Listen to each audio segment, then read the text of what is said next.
ችግር ጠይቆ ብቻ ሚካኤል አያልፍም፣ መፍትሄውንም ነግሮ ነው የሚሄደው።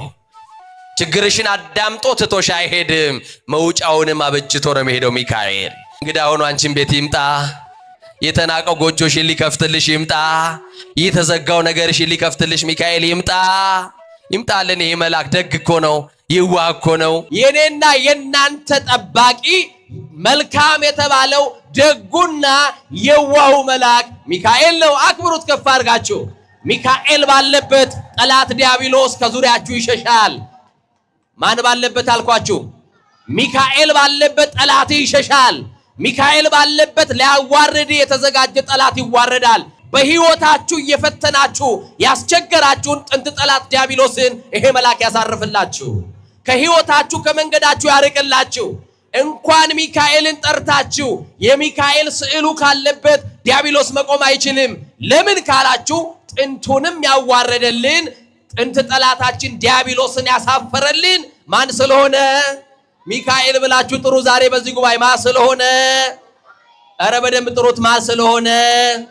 ወጥተህ እስክትገባ የሚጠብቅ ሚካኤል ነው። እልል ብላችሁ አመስግኑት እግዚአብሔርን። ሚካኤል በሉ።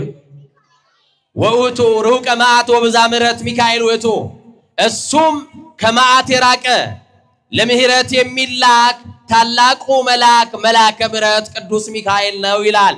ሚካኤል ለሰው መልካም ነው።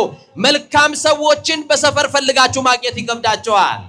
ደግ ደጉን ፈልጎ ማግኘት ይከብዳችኋል። ሚካኤል እሱም የመጀመሪያ ይቅር የሚል ከመዓትም የራቀ ለምህረት የሚላክ መልአክ ነው።